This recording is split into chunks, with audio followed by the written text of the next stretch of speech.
endless skies. Oh, I'm living that nomad life, city to city, feeling alive. From mountain tops to ocean drives, unchained, I thrive, Awesome. Well, thank you so much for joining us here on Nomads 50 Plus. My name is Chris Kalaboukis, and it is my current mission to interview 1,000 digital nomads. That's right, folks, 1,000 digital nomads about how they got into the life to make it a little bit less scary for those of you out there who are thinking about doing this. And we've got a very special guest with us today. Why don't you introduce yourself and tell us a little bit about how you leapt into the life? Sure. Hi, Chris. Thanks for having me on. My Hmm. name is Michelson, and I am founder and write the blog called Nomad Life. And Great yeah, name. I love that yeah, name. I know, right? It's good. It's what I like about it is we don't really we focus, stories about my nomad life, but actually about other people's lives. And to me, what I think is so interesting about this lifestyle that more and more people are choosing, is that we get to make it our own. It's our own journey, right? And so I love to highlight and talk like you do, talk to other nomads to see like what's your unique perspective. What are you doing that's different? How are you navigating, everything that's both daunting and exhilarating about traveling around the world. Nice, nice. So are you yourself a digital nomad? I am, and I have been for the last 15 years. So yeah, and I'm pretty hardcore. Like I don't have a home base. I'm in the US, I'm American. I'm in the US less than 2 weeks out of the year, and usually not in any one place longer than a month. So yeah, Wow. moving How did moving you pretty fast. how did you get into it at first? Like what was your impetus for jumping in? Yeah, so I was really lucky. I grew up and my parents took me overseas when I was 14, 15, very instrumental time, and so they did something which I think is far more radical than what I'm doing or anybody else I know is doing. We had three businesses as a family, and they were like working like dog. I mean, they were not super glamorous because there's like a grocery store and a laundromat and trucks. It was like we're all Yeah, just it working sounds like all my the Greek family. We had like yeah, three yeah, businesses too. exactly. Working hard, the American dream. And they're just like, this is, in their early 40s. So like we're just working all the time. So they like sold the business, they sold the house, they put all our furniture in storage, which ended up being for like 10 years and took Wow. me out of That's school. I'm fantastic. 14. I know, right? Took me out of school and we like tried to go to Australia and they're like, they wouldn't give us a long enough visa. So we ended up in New Zealand, which was fabulous. And then I ended up going to school in New Zealand for a while. But after 6 months, our visa was up, and then we started traveling around our Asia Pacific. So I sort of had a very was living this sort of had a real inside peek at the nomad lifestyle at a pretty young age. And so I grew up knowing that the world could be very small, and then studied in China and South Africa and all kinds of things. And so just continued to be very international in my own lifestyle. And then when I think about it, the same exact age as when my parents, in my early 40s, is when I decided I was going to sell everything I owned and go full on nomad and did a huge 2 year trip around the world, 62 Nice. countries, all seven continents. Yeah, really hardcore. And then, have been a nomad ever since. Wow. So you're the first person I've talked to whose parents did it. I know, right? So like it's not for me, it's generational. Yeah, yeah, yeah. I mean, we know I come from a line of nomads. You can actually say that. I know. I come from. My mom would like that. I come and she still travels with me. She's 87. I'm going to be 88 soon, Wow, that's and she fantastic. still meets me up around. She's meeting me in Mexico for the holidays, and we're going to go check out the butterfly migration. So That is yeah, so she's great. still. Yeah, yeah. That It is so isn't great. deep, literally. Yeah. So I can't ask you the question, what did your family think when you decided you want to be a nomad? Because I know. you're, it's like, what do you want to stay in one place? What's wrong with you? Right? I know. It's Well, kind I of like guess the like opposite. this, like the apple did not fall far from the tree, right? This is how I was raised. Now, my dad has been gone a long time. So my mom was a young widow, and so she wasn't totally thrilled. Like I do very hardcore travel. I usually travel by myself.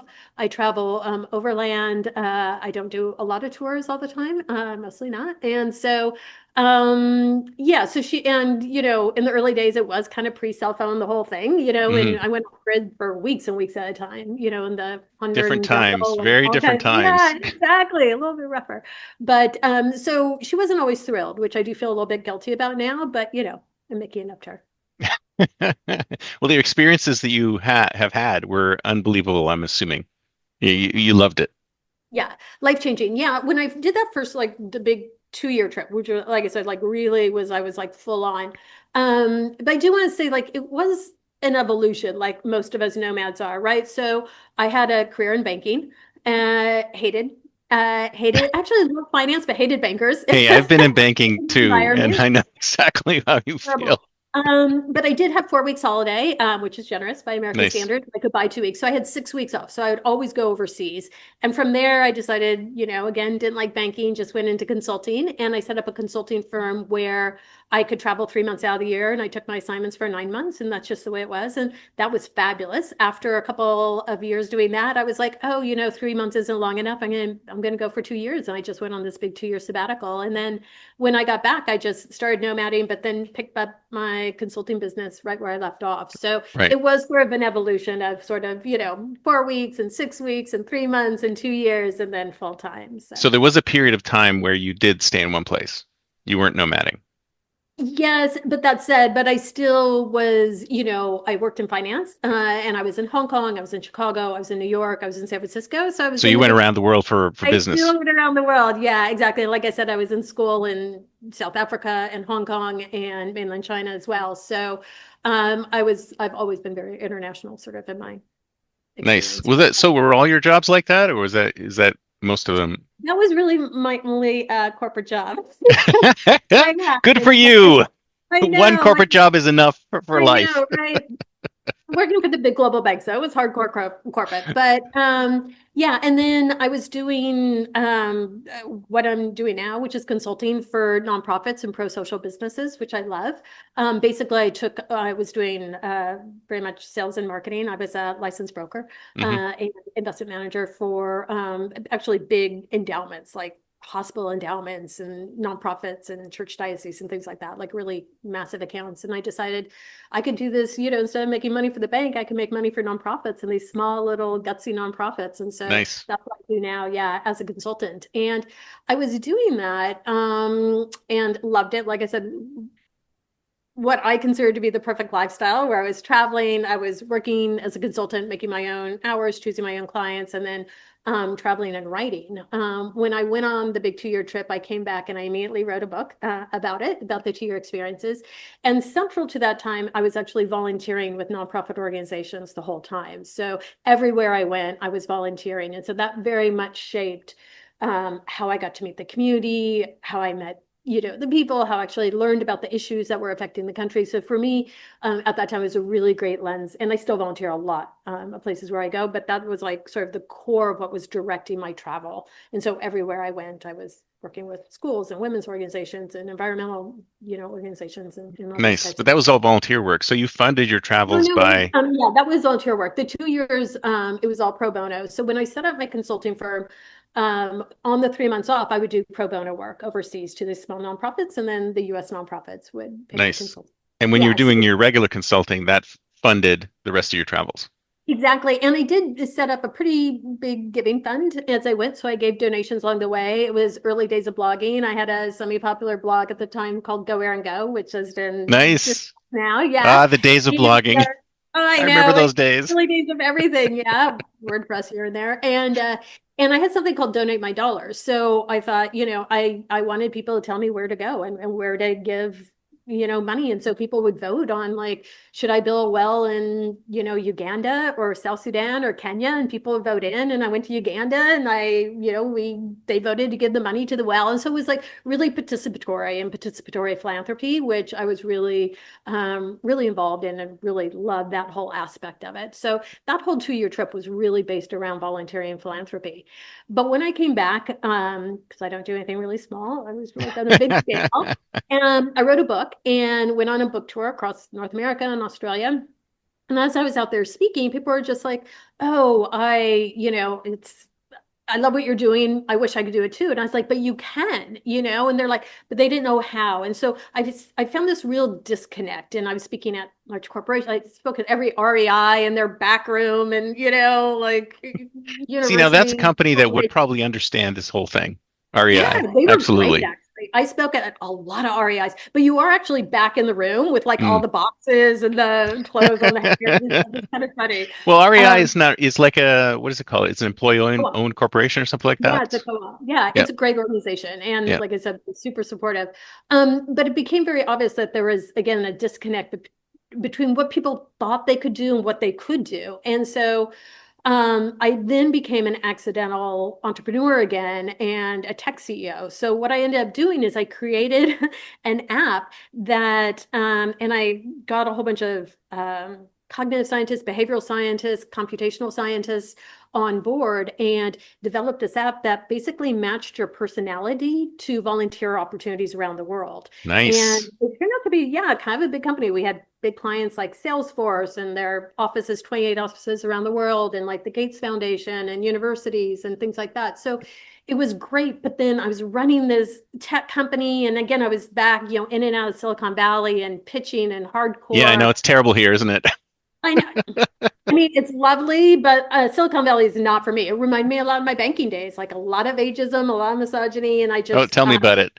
I still was remember at being on no. stage once where it was this giant crowd and there were VCs up on the stage and they actually stood up. Somebody stood up and I forget who it was, somebody famous, and he said, "I will not invest in any entrepreneurs over the age of 30."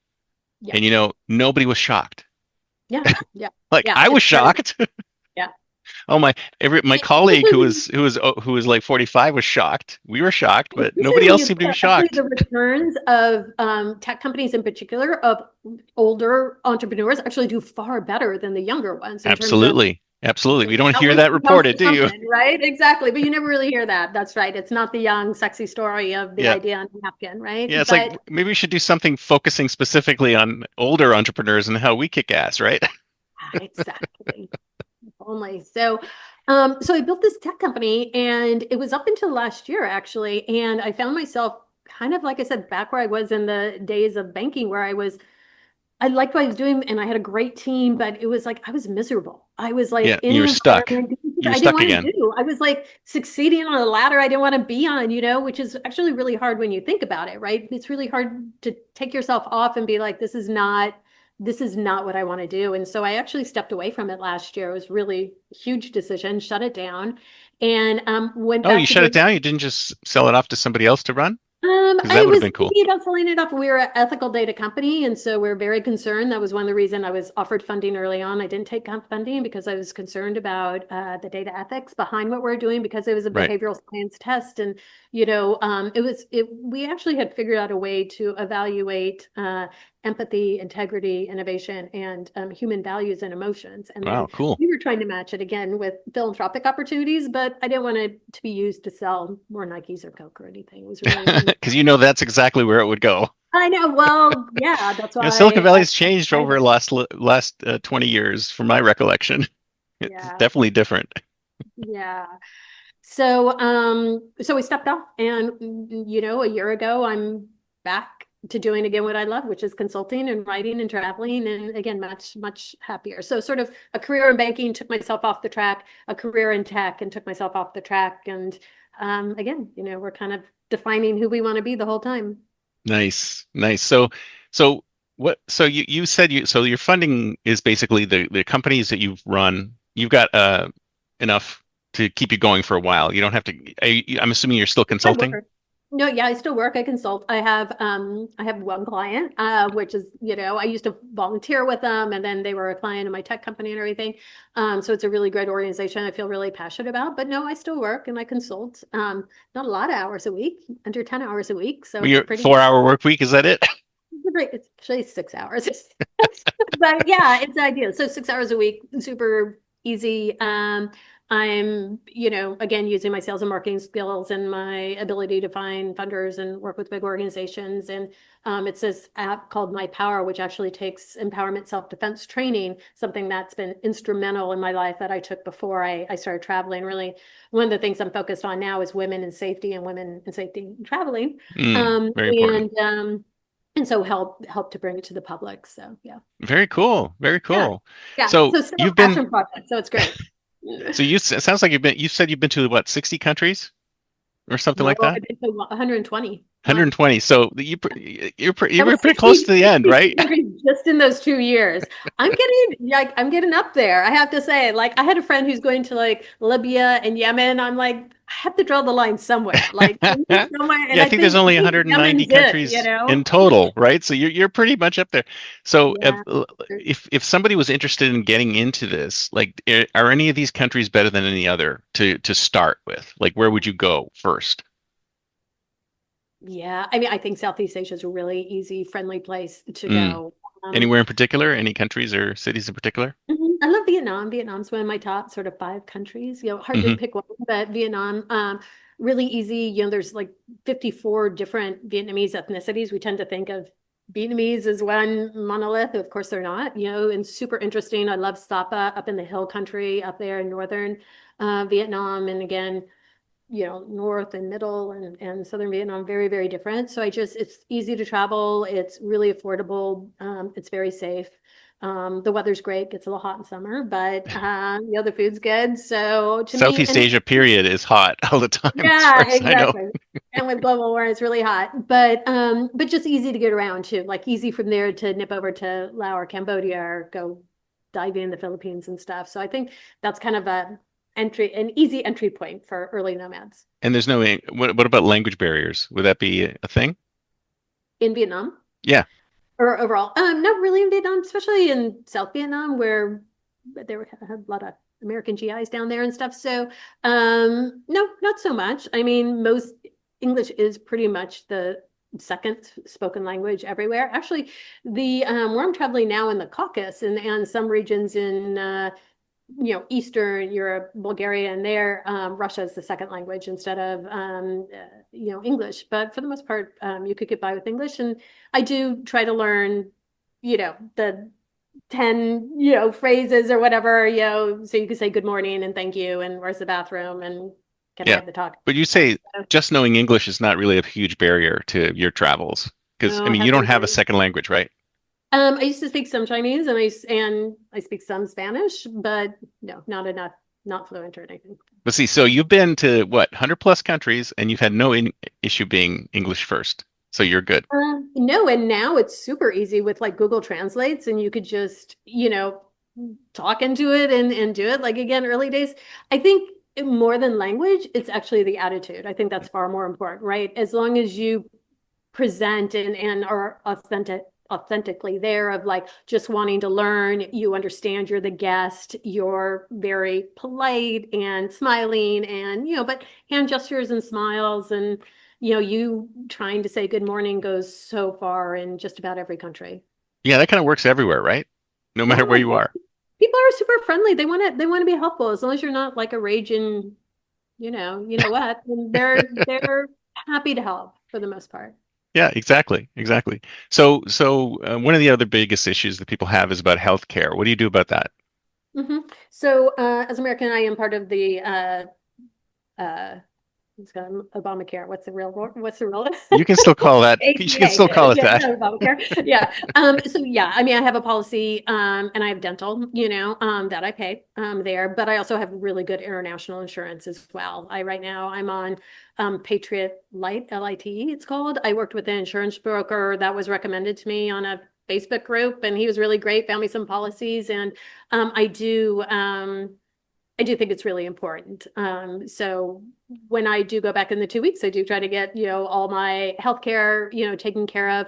I choose doctors that do telemedicine. So we do telemedicine appointments. Even though that's said, and I do try to take care of it in the US and I do have, international insurance, medicine and healthcare is pretty cheap in other parts of the Oh world, yeah. right? I So mean, in terms of that's what I've like just heard from buying most other my RX people. off the street, which is fine, and all of that, and it's really great care. So I don't hesitate if I need a mammogram or something, I'm going to go somewhere in, Tbilisi, Georgia to get one done, and things like that. So I just go overseas when I do it. The one thing I did get, and this is, going back again to my family, is kind of like a very practical family. 1 year for Christmas, my mom got us like cremation services. It was kind of funny. And I was like, I For actually, Christmas? I What know an for Christmas, she's interesting like, it was like present. a family policy. She's like, I'm gonna get it. Do you want it? I'm like, I do. My brother's like, no. I'm like, I totally want it. But as part of it, they have like a repatriation of your ashes with it. And so like anywhere in the world, if I'm traveling with somebody, I'm just like, just call this 1-800-cremation. Something happens to me, 1-800-cremation, Oh I'm dead. man. Everything's taken care of. Like ashes over some national park somewhere. They'll notify my friends and family. Like I don't have to do anything. It's literally you call an 800 number and all burials taken care of. So that is kind of Wow, cool, you actually. are thinking ahead. Like I way know. ahead. I know. I don't want to have make somebody else or some other country deal with my body. That's not fair. Yeah. So, can you tell us about a time when you had medical care elsewhere and how it went and how cheap it was or how much it cost? Yeah, sure. So I had medical care, pretty healthy overall, knock on wood, in Portugal, actually. I was traveling and I was under the weather. I thought I was trying to self-medicate with beer. I thought that would help. But after a It week or usually two, works. Works I for me. know, right? I know. My name's Erin. And I'm if it Irish. when the beer doesn't work, you go to the stronger stuff. I know, right? It's usually the ticket, but it didn't work, and I just went to emergency room actually in Lisbon, and they found a doctor for me that spoke English, and they took care of me, and I think I was in and out of there by like $35 or something. It was amazing. They prescribed some Wow. antibiotics or something, that I needed. I got better, and that was it. It was like this, super easy. That Yeah. is nuts. See, I think in the States we have this perception that healthcare is so expensive. And Does then it? we and or if we get healthcare outside of the country because it's so cheap, it can't be any good. No, actually, I was just with a friend in Turkey, and we're in Anatolia, and we're there, and she was there for medical tourism reasons. So Turkey, Turkey, Mexico. I was staying in Port Escondido at a little kind of co-living hacienda type place, and the purveyors went away for 2 weeks. Their son was graduating, and she was a dentist, and two of the people that are there were gonna watch it for 2 weeks, and they were gonna trade dental services for watching the hacienda for 2 weeks. And yeah, so I think Mexico, certainly, I think Hungary as well, Turkey. There's some, those are kind of hotbeds of medical tourism. Nice, nice. And so you wouldn't have any qualms about being treated anywhere else. That's not an issue. Okay, sometimes, so I've traveled a lot throughout Africa, like 4 or 5 times, many years. And there were a couple of rural hospitals. I was pretty sick in, was I Uganda? How actually is a gross story. You want a gross And the story? beer This didn't work?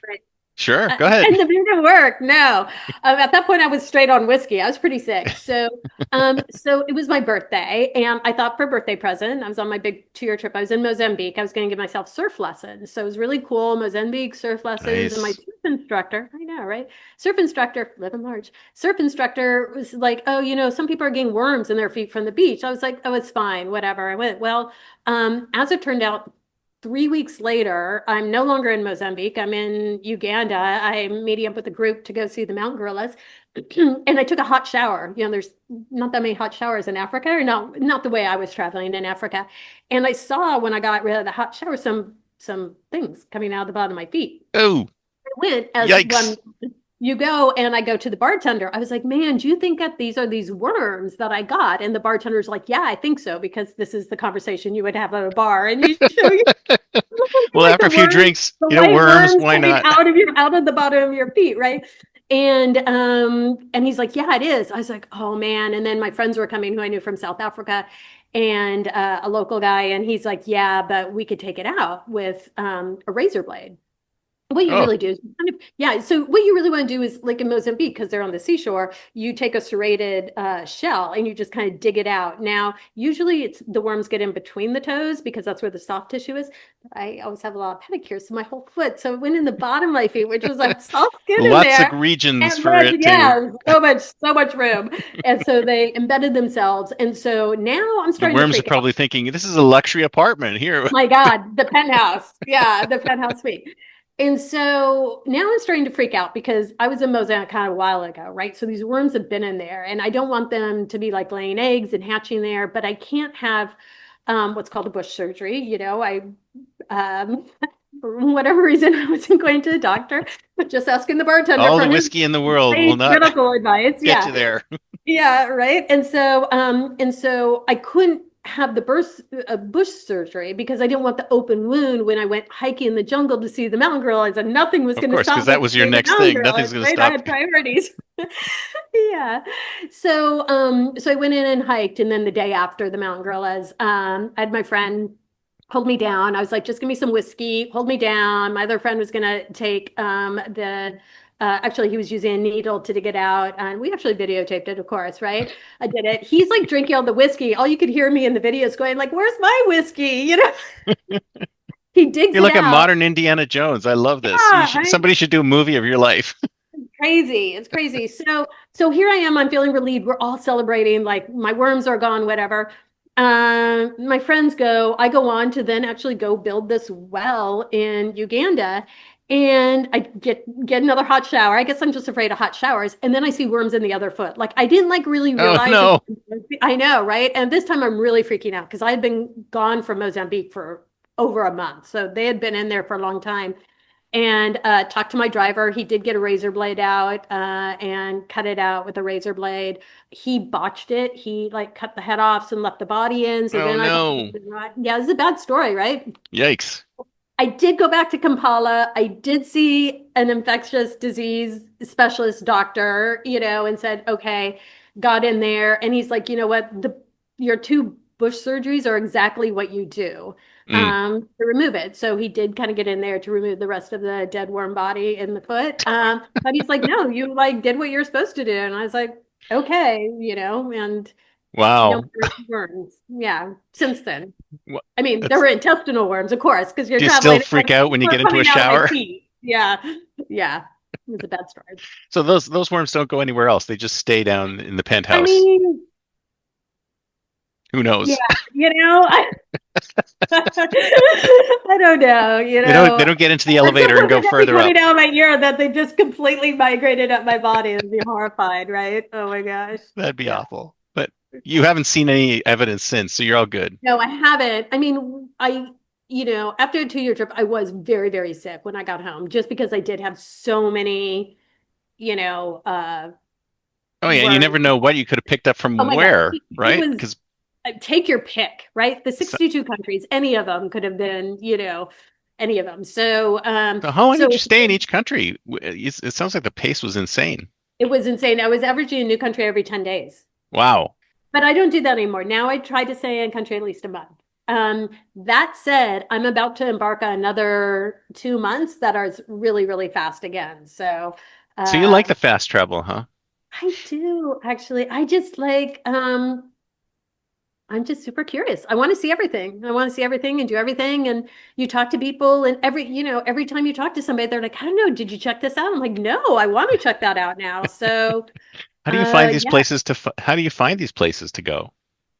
It sounds like What about- you probably hit all the highlights already like years ago. So now you're going to the less known It is places. like again, like I am going to do a road trip in Oman, right? Like that's not usually a place people go. First off, I'm doing my last big sort of region next month. I'm taking the Nomad train. Have you heard about the Nomad train? No, there's a Yeah, nomad train? there's something called the Nomad train, and they used to take the Trans-Siberian. Now I had done the Trans-Siberian before, but now Trans-Siberian doesn't really happen anymore. So they're At the doing a moment. train It might come hopefully. back later. Who knows?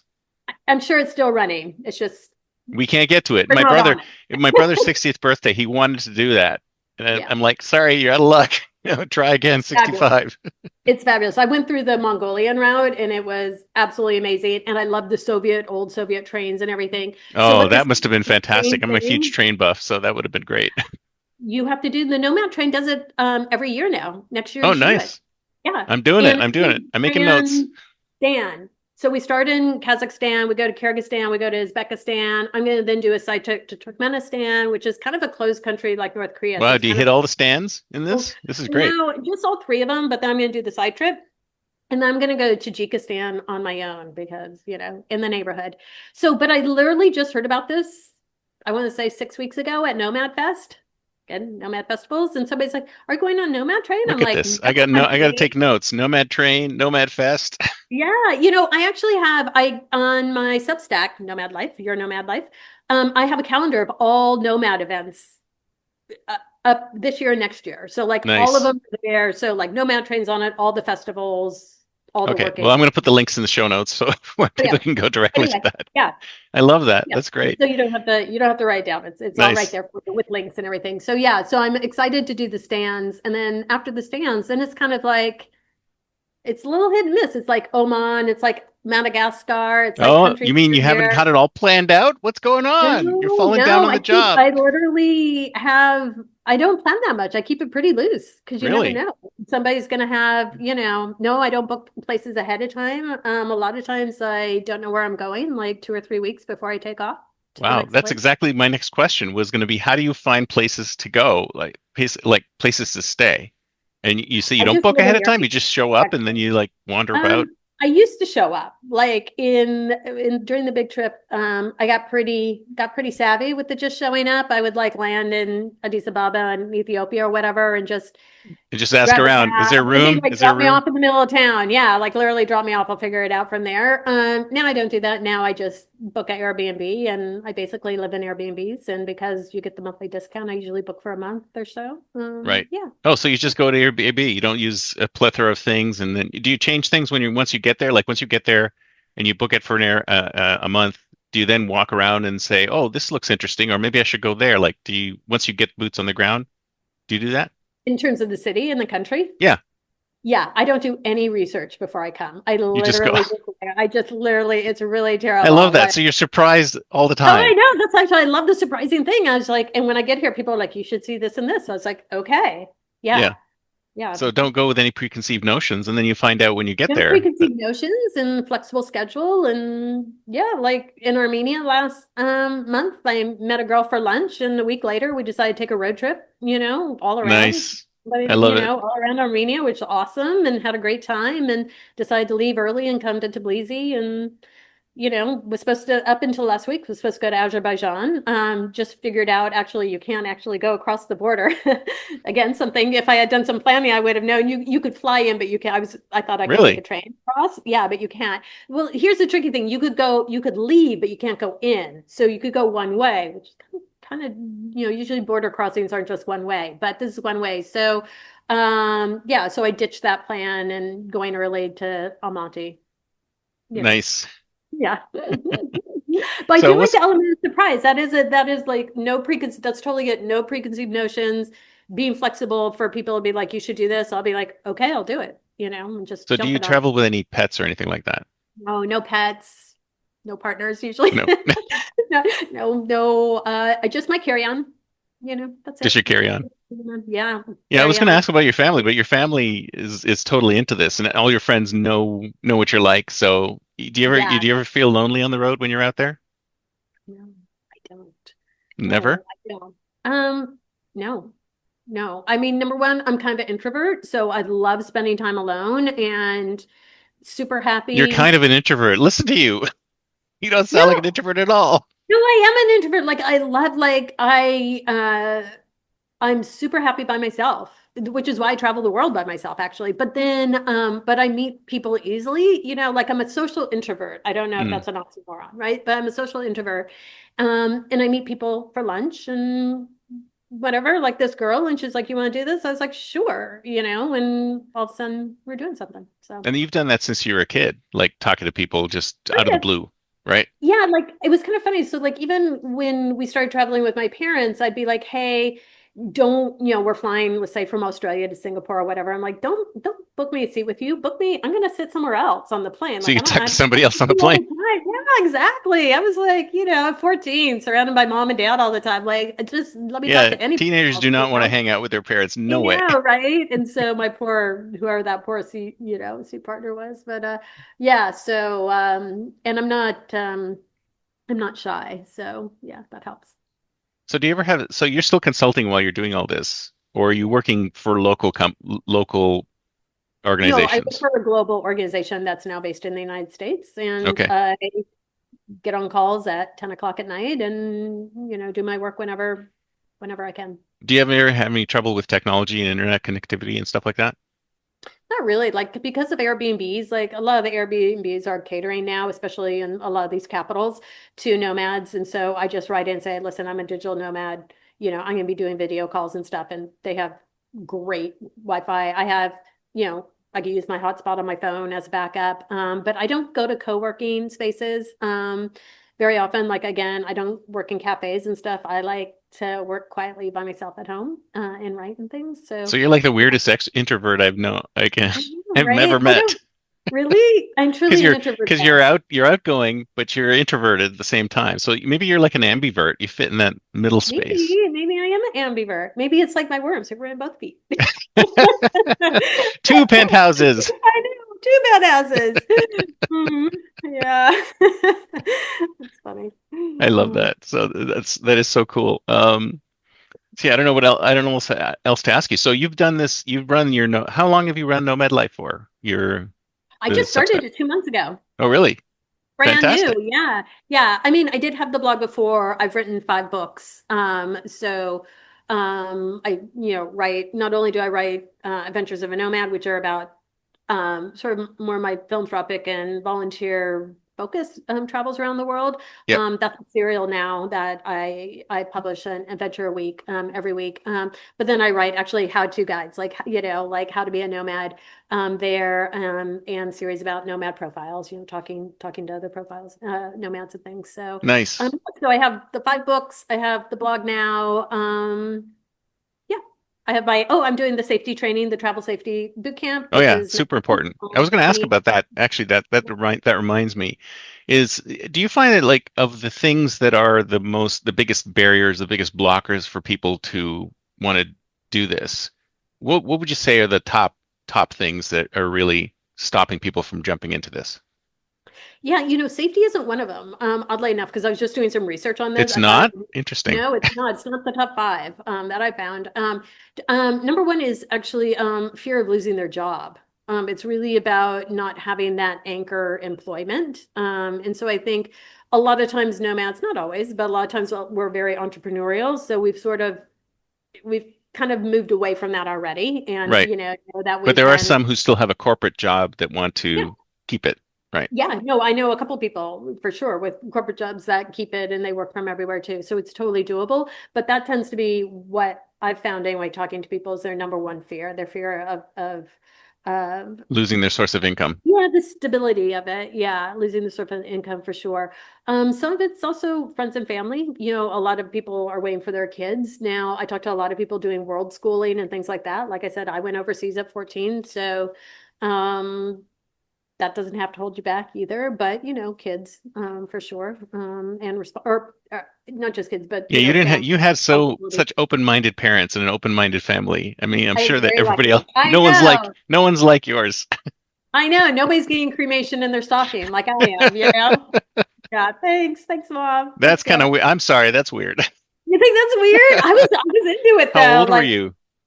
oh no, this is only like 5 years ago, Oh, okay, maybe. so that's fine. I mean, I I thought wasn't like it's like you're 19 not a just getting kid. me It's like, oh, cremation. I'm 6 here. No, no, I was mid 50s. Yeah. Okay, Yeah. Early 50s. Yeah. So, yeah, where you're actually starting to make plans and stuff. So sure, actually, yeah. So that's it's a fine. nice gift, cremation's expensive. I was like, yes, family Yeah. plan. So So the number one thing is money, basically. People are concerned about how they're going to fund their it's not travels even as about they're going. money. It's more like stability. It's more like Mm, the fear of not being able to, of like losing what they have. So I right. guess it's sometimes people get caught and they don't think about everything they could do. They get caught up the mindset of what I can lose. And so I think that's what's stopping people. Right. Although, once you get out in the world, you quickly, flip around and be like, the world is literally your oyster. You can do anything. Yeah. And I think that's what's so exciting. But still that's a big mindset to flip for a lot of So the people. stability is the number one thing. And what would you say is the second thing? Again, I think it's family relationships. So either taking care of parents or taking care of kids or that type of thing. I just met a friend, Mia. We were on a panel together at Nomad Fest, and she travels with her cat. So, you could travel with pets, a little bit more difficult, Yeah, but yeah. I've talked to a few people who do it, and yeah, they can get it done. It's yeah, they not as get, easy. it's not as easy, but they get it done for sure. So that's not so much a barrier. What were other things? Well, the friends and family thing is a huge thing, right? Because when people start thinking about doing this, they're all like, "Oh, you can't do that. That's impossible. Just be the same person you've always been." Right? They Yeah. try to hold you back. Right. Well, I think because what you're doing, it holds up a mirror to what they're doing, right? And Right. so I think people get a little defensive. Not that they have to be, or not that you're forcing them to be, but I think that's people are not reacting so much to you, but they're reacting to their reaction of what you're doing, and so that could be a little bit off-putting for some people. But like I said, like I started small. I started with my 4 weeks holiday, then 6 weeks holiday, then 3 months, and then kind of built from there. So it doesn't have to be sort of all or nothing. Or you could, work a month from Mexico. That's pretty easy to do. Most American companies, or some American companies anyway, will let you do that. So Oh yeah, the there's time ch- the time different. zone thing is a big deal, right? Asia's a big deal. If you're working for an American company, Asia's kind of a big deal. It's in the middle of the night. Like now, I'm a morning person, not a nighttime person. So sometimes my client wants to have a call at 10 o'clock at night. I was like, it's not my best hour, Like, like if I'm I not have to turning on take my the phone- video if you don't mind. no, I mean, it's just, I don't want them to see the I'm whiskey not an all glasses. cylinder. I'm like 6 a.m. I'd rather do 6 a.m. than like 11 or 10 p.m. It's just I'm not a night owl. So that's a little harder. But you get it done. It's just a telephone call. It's just a video call. It's not the end of the world. So Yeah, yeah. yeah, exactly right. So you've got your yeah, stability, which includes. I was thinking earlier about stability also includes like not having a home base, right? Do you actually have a home base, or do No, I you don't have a home base at you don't have a all. home base? When did you So get I'm rid of kind your of home what's called a base? perpetual traveler. So like on the spectrum of nomads, like again, I'm on the far right or far left, whichever Right. you want to say. You're I'm the on the person far with the end. backpack, and that's it, sort of, Yeah, just and one literally suitcase. everything I own is on the wheelie, and then I have like one more suitcase at home with some clothes in it, which honestly I'm going to give away because I'm never there when I need it. Whatever's in there, I need it for Kazakhstan. It's not there anyway, so Yeah. just give it all away. But no, I don't have a car. I don't have actually Wow, because you are on this extreme edge of the spectrum. I yeah, love it. yeah, and I won't pay U.S. taxes this year because I'm in the U.S. less than 3 weeks out of the year. And so if you are as a nomad, if you're gone and then you don't have to pay US, you have to file, but you don't have to Yeah. pay taxes. So yeah, I'm on that extreme end of there, and yeah, Have you ever it sounds like you don't stay long enough to run up against visa issues. that's right, I don't. Is that a part of the fiendish plan? I mean, it's not. And again, so apropos to like the way I travel, I like a lot of times I'll be in the airport and I'll be Googling like the visa for the country, like there, like it is bad sometimes. No, Yeah. that's great. This is like an amazing life you're living. Like I said, should do a movie about it. It'd be like you're like the Indiana Jones of 25. Yeah, it's fun. It's been fun and I'm still going, right? So it's always life's an adventure. Yeah. Nice, nice. I Yeah. love it. All right, so let's see. So we've got the first two. Are there anything else you can think of? So you said safety is not that high up on the list. 50 not top five, but I'm kind of surprised because as travelers, we actually are more vulnerable overseas than we are Yeah, at home. Another absolutely. reason. Now we know crime happens everywhere. We know women are disproportionately far more likely to be victim Yeah, of a crime, especially a violent crime like assault. But for a couple different reasons, we are more vulnerable overseas. Number one, we usually don't speak the language or not always speak the language. We don't know the geography. Like we don't have a safe space of this is a safer street to run down if we right. have to or drive down or whatever it might be. We don't Google have should that. have that on there. They should have something on there. We See, should I always thought it actually. was a good idea to have, and I suggested this when I worked at Yahoo in the innovation group, and I actually suggested that we do like a safety overlay Yes, to the exactly. map. So you could say, okay, this is a safe area, this is an unsafe area. But I'm sure that there's a lot of political issues why that wouldn't happen. Yes, but and you don't know that, right? You don't know Yep, that until you're walking down the street or you see yourself in an alleyway and you're like, yep, this is not the shortcut I wanted to take. And then also you don't really know the protocols. Like you don't like in the US we would know you call 911. Like you yep. don't like, we It's don't completely different numbers everywhere else. yeah, I don't know the deal. exactly. It's 899. What? So there's a 110 in reason Japan. we're I'm like, vulnerable. 110? Yeah. 110, that doesn't compute. That's not going to compute for me. So that's like a voltage. Yeah, I know. We're just punching in different voltages. Exactly. 40, yeah, the whole thing is fake. Um, so that is why that I'm starting to focus more on safety training and things like that. So I'm giving the boot camp, and I do want to say, so the company I am working for now, I used to volunteer. Like I'm a big fan. I went through the 3 day. I actually just published something today. Actually, it's being published now as we speak. Nice. Um, on self-defense training that I took. That has been actually one of the top 5 things I've ever done in my life. There's not a day that goes by that I don't think about what I learned on that training. And so the company I work for now, My Power, actually put all that 3 day training into an app, and they've opened it up to Nomad Life folks for free access. So I definitely hope that people take advantage of it. But what I'm doing with the boot camp is I'm just taking all those tools and techniques and skills and putting them in the context of a traveler, saying, Mm. okay, this is how you avoid an assault, de-escalate assault, survive an assault, and heal from an assault based on all experiences that I've had while traveling around the world. And so if you find yourself in a similar situation, you're going to know what to do. So I just provide context in the traveling realm for these skills that are really, really necessary for women and other non-binary folks to learn. Yeah, very cool. I'm glad. So I I will am put the too. links Like to I'm that in super the show passionate notes about too. it. Actually, this is my whole like women's rights with like nonprofit and pro-social business with like keeping women safe and traveling the world all coming together with technology. And I'm just super pumped about it actually. So Yeah. it actually so interesting enough. So I was at Nomad Fest and they asked me to be on a panel about overland travel. And we started talking about safety, and then I was asked to do, it was actually kind of a popular topic during the panel discussion, and so they asked me to do what's called an unconference there. So it's just a 45-minute informal conference, and so I ended up doing that. And then the boot camp, actually, that was really impactful for people, and a lot of people coming up to me afterwards saying that there have been assaulted, and this is really helping them and things like that. And so that's why I decided to launch the boot camp, is based off of being around other nomads and hearing their experiences too. Right. Right. Yeah. Is there any issues with being an American overseas? I mean, has that ever been a problem? I remember when I was in Vietnam very early on. So I went to graduate, I have 2 graduate degrees. I did my first graduate degree in Hong Kong. And I was doing my master's thesis on Indo-Chinese. I have 3 degrees in political subsystems, which, Nice.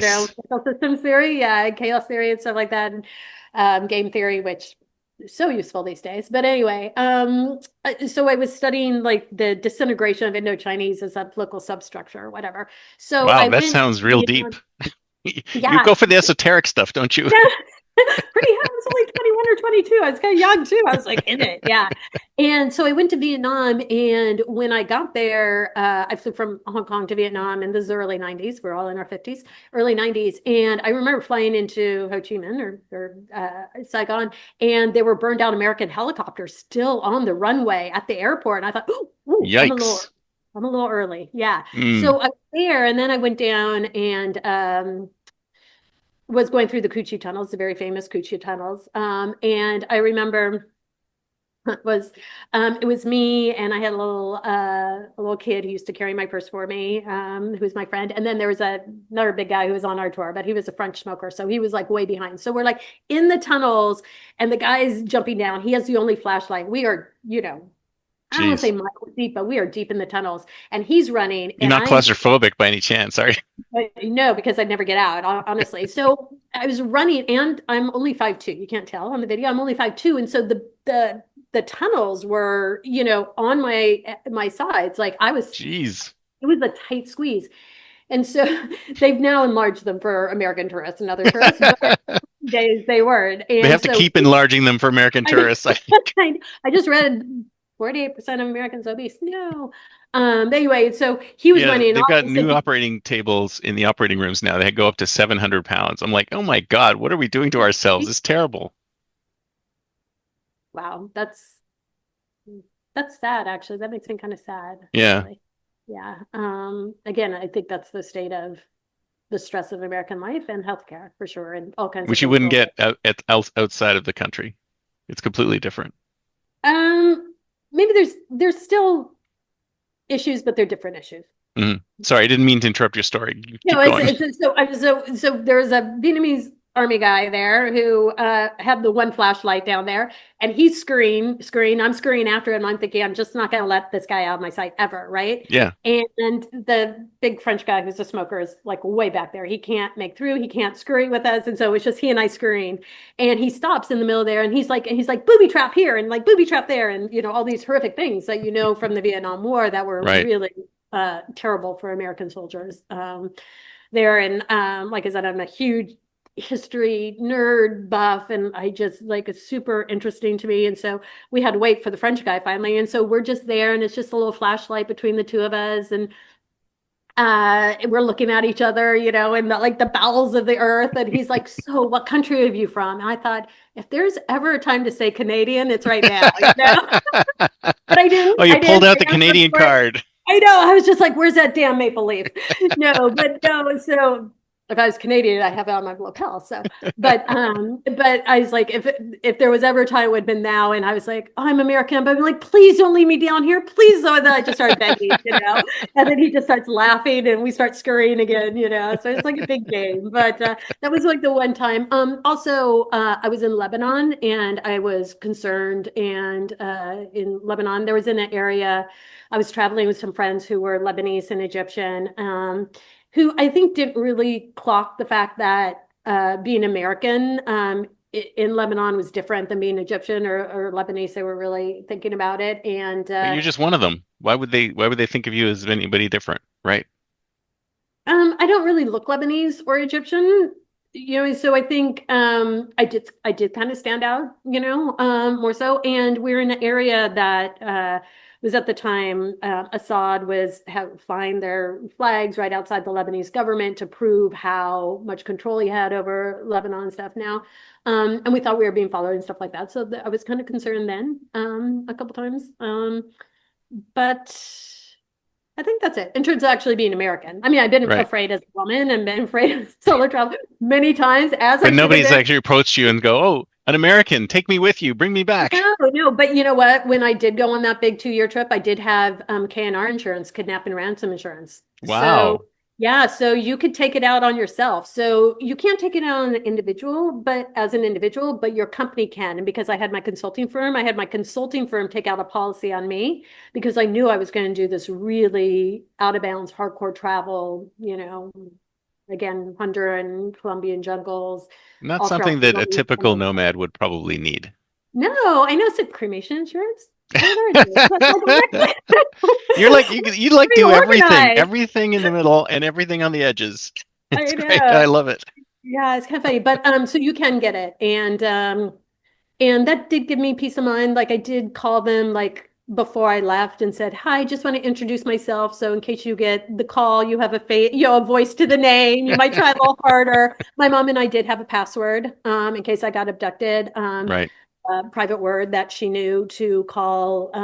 Also, not only did I have KNR, I had a Smart. private friend in private security that could mobilize people if we had to. So, but I try Fantastic. not to do that. I don't think that's fair. I don't, just it's like I don't want to ski in a dangerous area and then cause an avalanche and put other people in danger. That's not what I want to do, type of thing. So, I do register with STEP Hmm. when I go. Like now, I'm registered in Georgia because they're having protests here right now. So I do register with STEP and I'll do it for all the stands as well. So Fantastic. Okay, well, yeah. it's almost time to wrap up. So I thought Oh, okay. let's go with some. This has been fantastic, by the way. I love it. Why don't you give us what would you say to somebody who's aspiring to do this? What would be your advice? Um, Here's the thing about the nomad life, right? There are no rules. And I Mm, think because there are no rules, it's like equal parts daunting and exhilarating. So you could do whatever you want. And so if you could do whatever you want, like what is it you do, mm, And so it can be kind of scary in that because everything's on the table, basically. And so I think don't be overwhelmed by that. Start small, start again, like I did, a lot of people do, like small steps. I'm also actually really fascinating. There are a couple of people that I'm also interviewing who have actually taken a step back from the nomad life. They have been mm. nomads for 2 or 3 years. They go back to the States wherever they're from to take care of parents or be with their kids or for a job. And so you could actually, do it for a short amount of time, try it out, and then come back to it. So it doesn't have to be all or nothing, right? I Yeah, I mean, think I'm an people all or forget nothing that you gal, can. but I I'm think all or people. nothing, but you don't have to be. Yeah, I Yeah. think people forget that they have a choice, right? Yes, It could be an exactly. experiment. You give this a shot, see how you like it. You might Go absolutely love it. Yeah, and there's a lot of ways to dip your toe in. Like go to a Nomad Fest where all the nomads are. That's where it's actually there's a ton of business being done at festivals for sure. Go on a nomad cruise and meet a bunch of nomads that way. There's Nomad cruises too. Yes, yeah, definitely. We're gonna put the calendar in that link. There's nomad cruises. There's probably 6 or 8 a year. Nomad cruises. Wow. There's nomad festivals, 3 or 4 a Does the month. cruise like go to a random place? Just to, No, they actually do a lot of trans-Pacific and transatlantic. oh, I thought it'd be kind of cool if it just like you got onto a boat and then it took you somewhere random. Actually, it'd be funny, right? If they don't even tell you where you're going. That's I would right. love Doesn't it? that You don't know where actually. you're It'd be like going. a surprise. And the nomads are like, I'm in. I'm in. Yeah, the nomads would be like, yes, tell me, surprise me, where are we going? Don't tell me. Um, yeah, so I think there's easy ways to start, if we're doing that. And nomads are generally pretty social, outgoing people and very, very friendly. And we love to talk, as I do. We love to, as you do, talk about our experiences. And so that's why I don't do any planning. I don't have to. Everybody's like, where should I go? I'm like, I'll tell you exactly where to go Yep. and to please. I'll tell you exactly what you should do. I'm like, great, Yep. and I'll introduce you to my friends all around the world. It's a very open, friendly community. So there's a Yeah. lot of ways to start engaging in it. So it doesn't have to be scary or daunting. So I think you're right. I think that the thing that's daunting about it is the choice. It's like suddenly you've gone from one choice to, an infinite number Like of in the choices. candy store, Yeah. you're like, oh my God, I could eat everything. Yeah. So that's the Maybe, moment where you say to yourself, what do I really want to do? Right? yeah. And then you just do what you really want to do. You take the top thing on the list because I'm Do sure what you feel everyone most has lists. comfortable doing, or feel what you're most comfortable doing first, Yeah. right? Like, so maybe Mexico might be a little more accessible to you, or going to Puerto Rico, or going to the DR, or something like that, more than going to somewhere like Tbilisi or Armenia or um, Kazakhstan or something Yeah. like that, Yeah. right? So you Eventually, can we'll get there. yeah, get a little Yeah, border. because if you think Like about I it, said, I'm not at Yemen yet. Like I'm yeah, going to the line of Yemen, but I did look at the place for Algeria, so I don't know. It could be. you're I'm getting not. closer. Yeah, it is. Yeah, I know. It's a little bit like an addict. You're always pushing the edge. I don't know. What's I next? mean, What haven't I done yet? I know. No, but what it is more like you just keep talking to people. And I remember like when I went to Petra in Jordan, I used to do a lot of extreme sports. No surprise, right? Like Hmm. mountain climbing and things. So I was climbing Kilimanjaro, and 7 or 8 of us, having the best conversation ever, which is always, what's your favorite place to go? And some guy said Petra, and I was like, I never even heard of Petra. Where Mm, was I going? 4 months for there? Petra, Petra. right? Yeah. All you had to do was say Nomad train, a couple of weeks ago in Banksco, and I was like, I'm on it. I Nice. have no plans to go to Turkmenistan, but here I am. You do now. I know, I know. Well, this I has didn't been even know so much. Turkmenistan was so closed. So Really yeah. interesting. Yeah, it's like North Korea. It's like a super closed society, Huh. like country. So I'm kind of yeah, I think I'm kind of lucky to go. Interesting. Wow. So this has been so much fun. I love it. So if someone wants to get in touch with you, what's the best way? Yeah, just go to Your Nomad Life or Your Erin at Your Nomad Life. Just ping me. I'll answer you. your I'm there. nomadlife.com or Oh on yeah, I'm sorry. Substack Your or Nomad Life. No, it's the URL is linked to my Substack. So it's just yournomadlife.com. Yeah. fantastic. Well, I'll put all the links in the show notes so people can go direct. Well, thank you so much. This has been great. Thanks, Chris. Thanks for having me. Talk to you soon. Bye. Ciao. Oh, I'm living that nomad life, city to city, feeling alive. From mountain tops to ocean drives, unchained. I thrive, I thrive. Oh, I thrive, I thrive, I thrive. I thrive, I thrive, I thrive.